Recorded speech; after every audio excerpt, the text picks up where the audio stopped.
Greetings, my League of Eagles, and welcome to Leaders in Light, Love, and Legacy, your sacred space where presence meets purpose and where your inner truth is refined into visible leadership.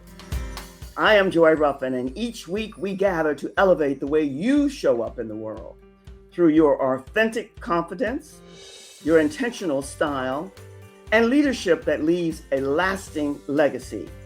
That is why I've labeled myself a minister of enlightenment, awareness, and awakenings, plus your signature style specialist.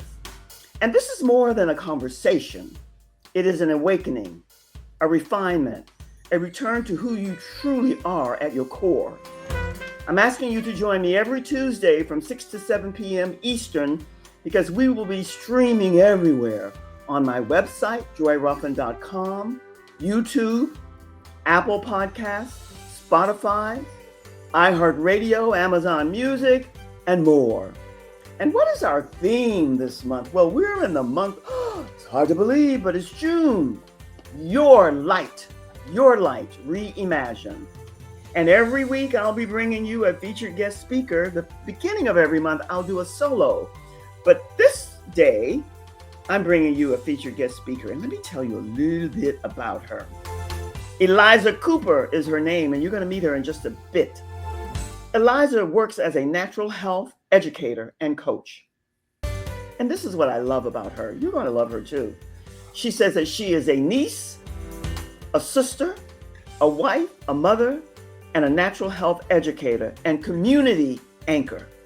And through her business, which is Alive Holistically Balanced Business, she co-anchors community anchors and partners with community organizations to provide holistic health education, relationship and community engagement classes, workshops and events, and so much more. So you know that I can go on and on and on, but before I do, I want you to say hello, and I want to welcome you, Eliza Cooper, to the stage. Welcome, welcome. Wow, thank you for such a great introduction. My business is called Live Holistically Balanced. I love that title. It is also an affirmation. You know, you can tell that to yourself all the time. Live holistically balanced, and it never gets old. It doesn't. And tell us what that means, the anagram of that. Live holistically balanced. LHB? Yeah, that's what LHB is, Live Holistically Balanced. And that came about because in this world today, and you talk to young people today, they do not know about nature. They do not understand a lot of what our grandparents understood, just common knowledge. So one of my sayings now is, let's make common sense common again. And in order to have common sense, you have to understand nature. So Live Holistically Balanced has to do with taking everything back to things as nature intended. And man today has altered a lot of nature. So you have to understand what has been altered and what it was altered from. Wow. Eliza, thank you for that clarification. I love it. And I love the title, Live Holistically Balanced. That's your business. And also, tell us your email, because by the time we are finished here, people are going to want to connect with you. Your email is liveholisticallybalanced.com. You go to the website, which is also www.liveholisticallybalanced.com. That's wonderful. BALANCED. Got it. I love that. I love that. Let's talk about, you talk about community, and I'm all about, in this order, and everything that we do comes under these umbrellas one way or another. It's about the family first, relationships, and under that relationship goes a lot of different titles and whatever, and then community. And they're all intertwined in point of fact. You're doing a lot of community work. So tell us what you mean when you say relationships. I know somewhat what you mean, but I want to hear it from you. Relationships are important. They're vital. They're major in anything. So give us more information about that. And tell us a little bit, because I only gave a tidbit of what you're doing with your natural health education and how you're coaching people with that. Combine the two of those together for us. Okay. So, all right, the first question. Um, Relationships. Relationships, yes. So I tier relationships. Relationships are so important because when we're born, it's because someone has come together to produce a being. We're Yes. born into whatever environment we're born into, and those are our initial relationships. And depending on what those relationships are like, that determines how we grow and develop and how we interact with the world. Mm-hmm. And is a natural health educator and a person who deals with Mm-hmm. prevention. That's the one I Ah, want to talk about. yes. Preventing problems before they happen. This is something that's important. So we all have to understand who we are and why we are who we are. So we have to understand our past history. We have to understand the environments we grew up in. We have to understand our ethnicity, our culture. All these things impact who we are and how we interact in the world. Well, everyone's uh, uh, coming into the world is not the same. So when we live in a world where we have uh, conflict because of Mm-hmm. differences, that's a Mm-hmm. problem. So And we when have a we lot of that, Eliza. We have a lot of conflict now. So we tell always me have had about it. it. Yes. So understanding what it is to have humanity, what it is to respect and value every life is one of the goals that I have. So it's okay to be different. We can learn from differences. We can find our commonalities. And like I like to say in my teaching, I'm a certified breathologist, but that's someone who teaches people to optimize their breathing. I One of the first things I said is, what happens when you take your first breath at birth? What is it that you're breathing in? You're breathing in air. You're getting the oxygen. That's what gives us life. And everybody in that room, when you're born, whether you know them or not, the doctor, the midwife, the nurse, your mother, your father, your grandmother, we're all breathing that same air. Yes. So where's the difference? What difference is it? Right there is the commonality we all have. We all are breathing that same life-giving air. You know And what? I find this, Eliza. Thank you, because lately I don't know. I guess everything is timing. I don't guess. I know everything is timing somewhat, and there are no accidents in life. But this commonality, when you speak about, it seems like a lot of people that I speak and I talk and connect to lately, they're all about this breathing exercise and how to breathe. And you mentioned the commonality of it all. We're breathing the same air. What are some of the, and we're talking about relationships and how we connect to others and this thing called humanity and respect for our differences. How are you, whatever you can share without giving away the everything, breathing, how are you aligning and chatting and sharing that with people so that we are more in sync with our breathing? I know for me, I've gotten back to Pilates, where breathing is very, very important. So I have an inkling about what breathing is about. But why is that so important? I ask questions that might seem kind of ordinary and blah, blah, blah, but I think they're very common and we all need to have a better basic understanding of them. So what is this breathing exercise and this humanity relationship thing that you're talking about? so, number one, if you optimize your breathing, Mm-hmm. you're taking in more oxygen. Oxygen is what fuels the cells in our body. So that's our life-giving energy right Mm-hmm. there, oxygen. Without oxygen, you can't go without oxygen for more than, well, people say, but they say no, you don't want to go for more than 5 to 10 minutes without oxygen, right? Otherwise, it will Absolutely. lead to death. Yes. So optimizing your breathing, it's going to make you feel good. It's going to make you feel healthier. Studies have shown that when you have a heart attack, you teach them to optimize their breathing. The Yes. control group that does the breathing exercises doesn't have a repeat heart attack, but the group that does not have the training, they more than likely will. I think it was like 80% of them did. So breathing is just vital to our very existence. And so that Absolutely. the brain takes in a lot of oxygen and that helps give us clarity of mind. So that and water. Water is called liquid oxygen. So those are the things. So when I talk about relationships, the piece that comes in, now you haven't mentioned, is the self-care. It always starts Yes. with self. So when you take care of yourself, when you give yourself the oxygen that it needs, if you give yourself the nutrients that your body needs, when you take care of yourself, it helps with your interactions with others. Because a lot of the things, and I'm gonna say that they have a book that I wrote called Holistic Health for Couples. One of the things in there is you might be in a relationship with someone and they can be just as mean and this and that and the other. But then when you break it down, it's not about you. It's because they're not feeling good. They might be constipated. Their blood sugar might be low. And so they have all this attitude there, and you go, okay, you don't want to buy into it. You want to say, you know what? That's really not about me. How can I help my partner to feel better so that so he can not be irritating me like this? I love that. We're going to get to that book. But for now, I want to stay on the point that you're making, because you're making some very, for me, paramount, salient points that I've heard expressed in a totally different way. And I love the way you're informing us about it. You're talking about breathing and how we can optimize our breathing and the commonality of it all. But what you said is really a first for me.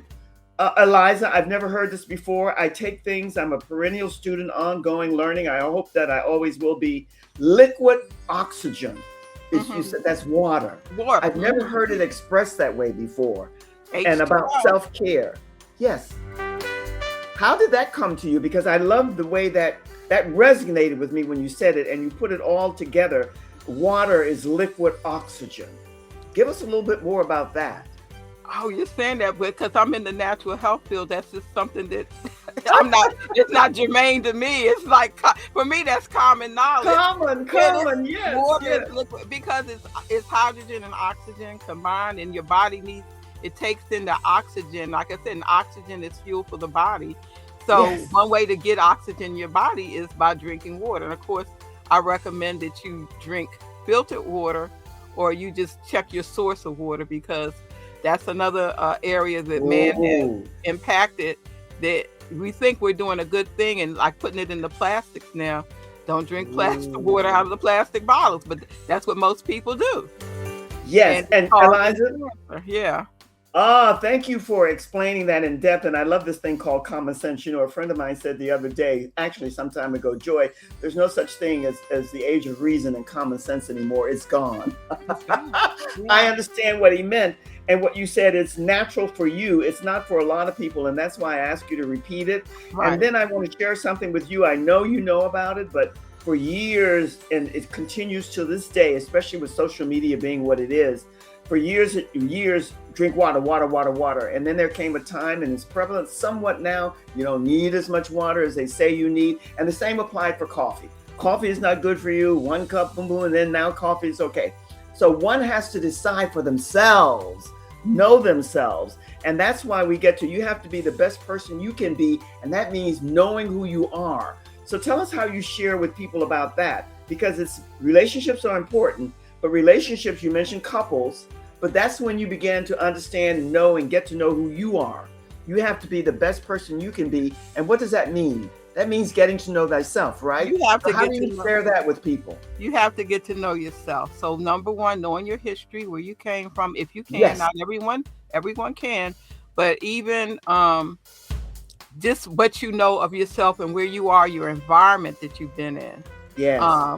I've been blessed. I can go back to 4 or 5 generations in my family on both sides, so I can know where things came from. There's such a thing we call epigenetics. So I never heard that. Epigenetics means above the genes. So there are things that are passed down from your grandmother that come to you, and from her 3 generations. So you have like 6 generations of energy or energetics that reside with you as a person. And so, you know how people say, you did that just like Uncle so-and-so. You might have never met him, but it's there in the genes. It's passed down what they call epigenetically. The other thing is you get to know yourself. So everybody, when you're born, you have your own unique, you're not the same as your parents or your siblings or anybody. You have your own unique Yes. composition. So your Yes. blood type, your even your eye color is an indicator. Your body Yes. type. It's just so many different your blood type. So it's so many different things, markers you can look at to make you unique. So when people go, oh, you did this, I'm going to do that, and it didn't work for me because you're not the same as that person. So you have to Oh. find out what makes you uniquely you and listening to your body. So when you go to the doctor, what do? They sit down and they quiz you about everything. They don't Yes. have the answers. You have the answers. Oh, yes. So if you can be in tune with yourself and you can get to know the nuances of what's going on with you, for example, like you're having certain foods, they say, okay, you do a food elimination thing. So you eat and wait 20 minutes after you eat, and then you do an evaluation. How would I feel? And you start eliminating certain foods, or you start adding, and then you know, it's that trial and error piece where you find out, well, how am I responding to these things? How am I reacting? Same thing emotionally. Some people don't like certain personalities. You know, some people like quiet. Some people are noisy. You might not like that noisy person. You know what I mean? So these are the things you learn about yourself. And instead of having automatic responses like, you develop tools. You take that breath and you say, okay, this is how I'm going to handle this. This is how I'm going to look at this. I love this. I love it. And I love your explanation, how you're explaining it to me, because I'm receiving it. And I hope that all of you out there tuning in and listening, and those now and for the replay, that you will get this. You know, Eliza, you mentioned quite a few things that I want to question and ask you about and get back to. I love the way you explain things. I can see how you are an exceptional coach, and I'm not brown nosing you. But that said, I need to ask you something, because epigenetics, as soon as you repeated it several times, it began to register with me. I have to share with you honestly, which is my only DNA. I'd not heard that before. I think most of us have heard about the ancestral tree and how you can go back and trace your DNA. Is that one and the same, or two different types of reports that you can get? An epigenetic report and an ancestral. Epigenetics. No, your epigenetics is part of your genetics. It means above the gene. So like if you have a tendency to gain weight, and that's in your DNA, there is what they call the epigenetics is like the on-off switch. So you don't have to have that, but if you do things to create that by eating the wrong foods, whatever would cause your weight gain, or being overstressed, then that gene will click on for you to have the consequences of the health issues that come with that. But if you don't, and you choose to live a different way, then that gene does not get turned on that way. Then if you can maintain health. So that's why people say it's in the family, but you may or may not get it, because it's what you do with yourself. You make that choice. So we're talking two different reports. We're talking the epigenetic thing that you get, I assume, from doctors or whatever, or blood tests. And the other is an ancestry, like what's his name, Henry Louis Gates does on public television, and everybody knows your about DNA and your RNA, your DNA and all of that. When you mentioned blood and eye color and all of that, and how yours can be so different, which mine is from all my family members, I get and I know about that. And you also mentioned something very profound for me, and I hope that those who are tuning in will get this as well. You know you better than anybody. You might not think you do, but the whole life learning lesson is to get to know, and your doctors don't have all the answers. My generation grew up thinking doctors were gods. No, you are the God within you. So you go and you explain, and then they will share with you what that's all about. And that leads us to self-care is not selfish, which you spoke to in different ways. How do you get all of us to understand that first we have to get to know ourselves and take the best, you're already doing it and sharing with us, the best care of ourselves? So, you know, one of the things I say, because I was a mother of 4 children, right? And you always hear, I hear mom saying, oh, I made sure the children ate whether I ate or not. And I go, if you don't eat and you pass out and you have 4 little ones who can't care for themselves, what's going to happen to them? Mm-hmm. So when I hear that, I go, no, you need to make sure that you're taking care of yourself so that you're there and responsible and alert and aware enough to make sure you're taking care of what their needs are. But Mm-hmm. if you're sick and you're not able to deal or handle whatever's going on with those children, then they're in trouble. So that's what I mean by you need to take care of yourself first. So one of the things I did, because my last pregnancy, I had twins. And that Huh? really impacts your body. It really does. That's been 30 years ago, but so they're grown. But Ooh. but one of the things I had to do was make sure that I kept my blood sugar stable. So number one, that I could have a clear mind and be capable of processing and dealing with all the stuff that goes with being a new mother of twins with two other children. So Mm-hmm. again, it's being able to maintain that balance, live holistically balanced. And what do you need to do? You need to be able to take care of yourself.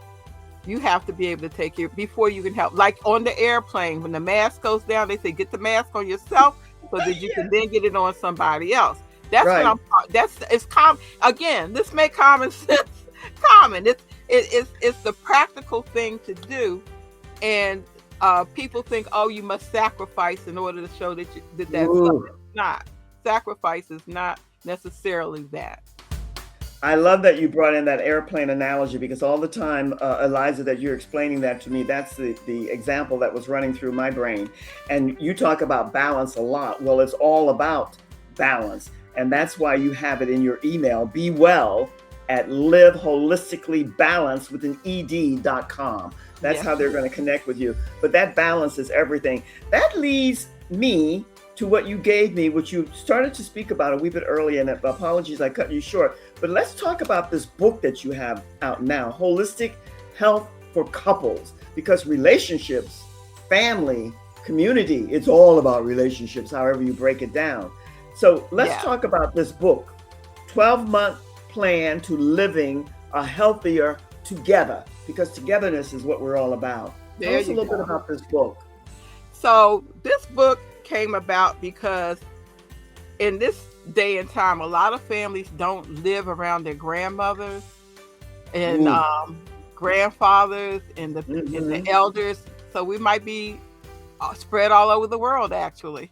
So Yeah. who is it that's teaching you about living together? Who is it that's teaching you about relationships when today there's a lot of disconnection? Yes. And so we're having to form our families where we are. But and then who do you trust? A lot of people today have trust issues. I don't know what you know, and I don't know if I'm going to listen to you, or I'm going to take this and I'm going to factor it for myself. So I said, well, let me write it in a book. That way it's not my mouth running telling you something. Yes. And you can fact check because I'll give you resources to go to.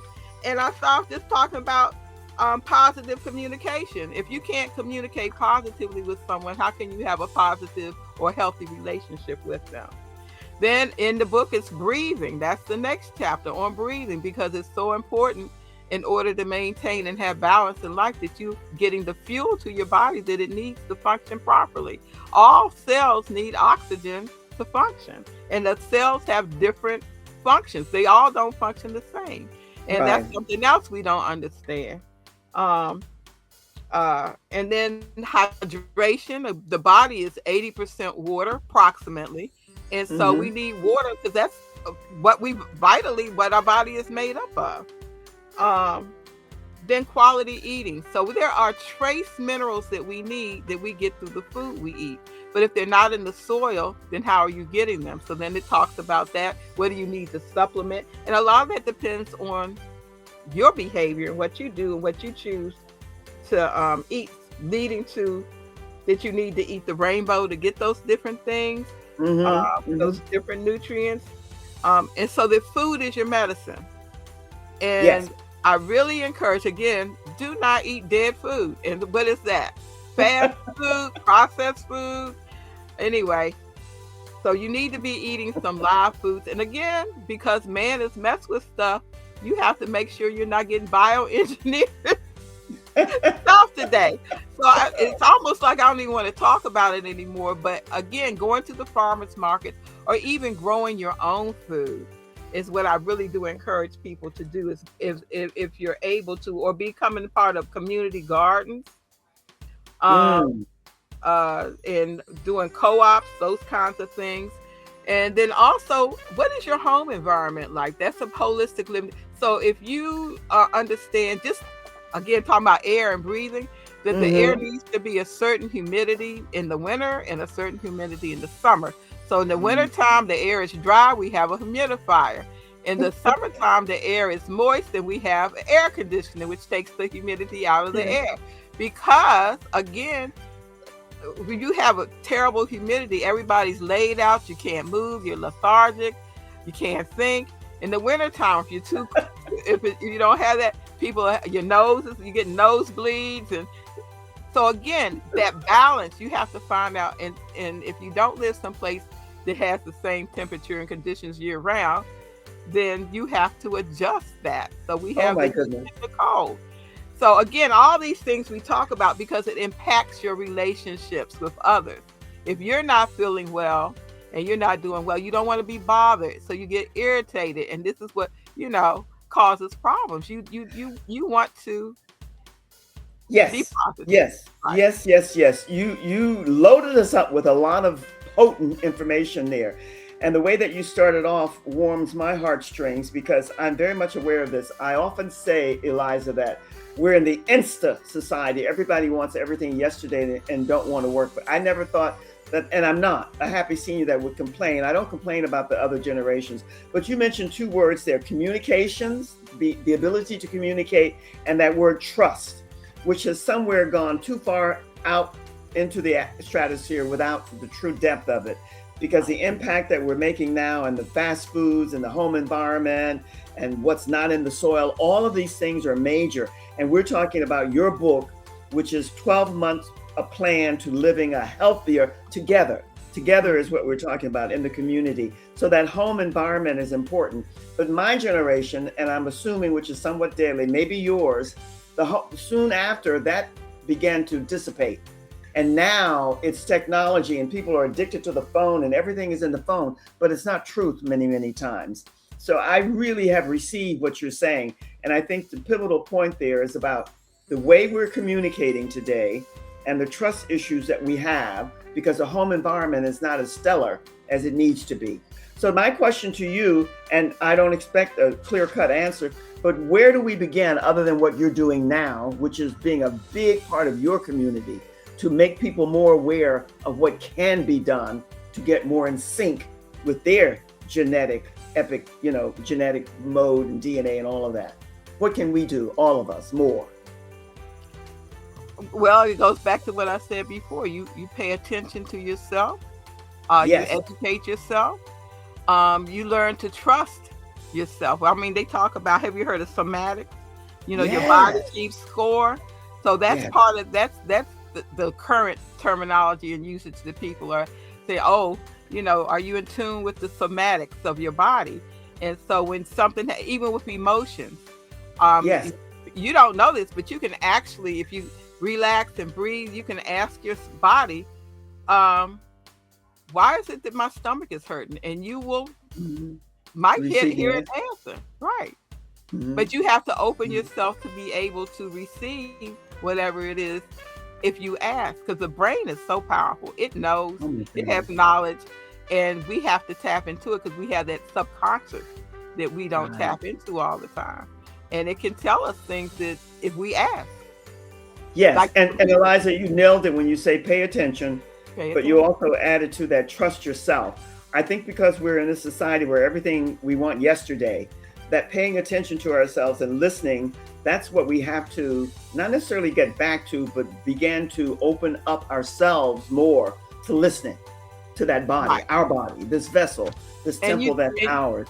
and you can do that just by being present with yourself. Yes. Oh, one of So my what does favorite that words. mean to be present? It means you let Hmm. go of all the other extraneous things that are going Hmm. on and you just be right in the moment with yourself and let That go leaves all the me. stresses.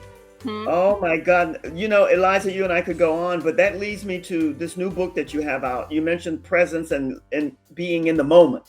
And the title of this book, if I'm not mistaken, is Creating Intimate Moments, That's right. Creating intimate 52 moments. weekly dates. So Yeah. tell us a little bit about this book and where they can get this book, because the way that you wrap this up with presence and being in the moment, I think it all connects. So tell us more about this book. So this book actually is a second edition. I Oh, wrote it like 25 years ago, and really? Hmm. I really didn't market it. It didn't go anywhere, and I was going to attach it to this book, Holistic Health for Couples, and I showed it to the publisher, gbecommunity.com. I showed it to her name is Kawana Prince. She said, "Oh no, we're going to republish this book." Yeah. And I'm glad we did. It's hardback this time before it was softback. And there are 52 date suggestions, and they are dates for people who've been in a relationship or going to be in a relationship. Um, Long term, that's what it's looking at. And it gives you dates, all kinds of dates, even talking about STDs or STIs, if you know what that is. Ooh, I do. I do. I That's a do. date to sit down and talk about it, because you don't have to have intercourse in order to get an infection, right? Where did it come No, from? So you don't. you need to know these things, and you need to have conversations about them, because I believe in prevention. How do you be proactive? You can have, if you're married and have children, you can have a date where you sit down and talk about the children. The first date is actually a planning date for the year, so that you look at the dates and say, which ones do I want to do, and plan for them. It's Where do they get this book? So this is I'm in the pre-launch stage. So you go to gbecommunity.com and you can pre-order this book. And the launch, so I'm gonna say the pre-order stage is gonna end May 22nd. It's on my flyer, it says May, yeah. And so this is so the launch date for the book is June the 6th. I have a virtual launch, and then June 7th, I'm having an in-person launch in Silver And Spring, Maryland. okay, So this is where do they go in June to get this book? so in June you'll be able to go to Amazon and get it. Amazon. Okay. Yeah, you'll be That's able to all go I to need. Amazon. And if you want Okay. to come to the virtual launch, it's going to be June 6th at 1 o'clock online Eastern time. And you can go to Eventbrite. If you type in creating moments.eventbrite.com, it will take you to the page. If you want to come, if you live in Maryland area, the DC, Baltimore area, you can go to datemoments.eventbrite.com, and that will give you the information. I'm going to have this at a African restaurant in Silver Spring off of Briggs Cheney Road called Dovis Best. Really good, authentic African food. And of course, they have other foods there if you are not so adventurous. Okay, boy, oh So boy, this this is date was, sounding sounds really exciting, and it sounds like to me most everyone can actually utilize both of these books, which is your healthy book for couples and creating intimate moments, 52 weekly dates, blah blah blah. Listen, Eliza, you are a fountain of well research information. And I love the way you shared it with us. I wish we had more time, but time is a thing that there is no time, but yet it slips by. Thank you, thank you, thank you. I'm going to close this out now. Do you have any lasting, other than the dates, for promoting or leaving us food for thought, or something you want to leave us with here and now? so my thing is, knowledge is fine. Knowledge is, and they say, you know how people say knowledge is power? But there's a Mhm. quote that says knowledge is not power. Taking action with knowledge is the power. So we There you learn by go. doing, we learn by applying, we grow because we do. So my thing is, take the information and apply it and Yes. live holistically balanced. Wow, I love it. I love it. And so profoundly put. Thank you, thank you, thank you. Stay tuned. Don't go anywhere. Much love. I'll be back with you in just a second. A second. And my Eagles, as we close today's episode of Joy Ruffin's Radio, Leaders in Light, Love, and Legacy. Remember what Eliza just left us with, which I will speak to a little bit later. Your presence is not something you perform, which she spoke to all during our conversation today. It is something you embody. And when your outer expression aligns with your inner truth, you don't just enter rooms, you shift the environment within them. So if this conversation spoke to you, I invite you to continue this journey with me and explore more episodes and step deeper into your own leadership presence. What Eliza left us with so much here, I hope that you will replay this over and over because she gave us so much information. Knowledge is not necessarily power. Power is when you begin to take it and put it into action, apply it. That's the ending for her whole conversation. And there was so much juice there that you will find very holistic and healthy for you. Join me again next Tuesday at 6 p.m. Eastern on the Joy Ruffen website, where you'll find a little bit of everything. This replay, a YouTube channel, Apple Podcasts, Spotify, iHeartRadio, and Amazon Music. And whatever you do, don't forget to subscribe. I forget sometimes. I listen to shows and I forget to push the subscribe button. Like and comment. Share with us, Eliza and myself, exactly what you like, what you didn't, and what you want more of. And so until the next time, stand in your truth, elevate your presence, and own the spotlight with grace. One of the things that Eliza is so gung-ho about is know yourself. Self-care is not selfish. That's another powerful something that she left. All of it was powerful. Remember, from my heart to yours, own who you are, own your power, do it with humor, humility, honoring who you are. So until the next time, be well, take care, sending you much, much love now and always. As always, cheers.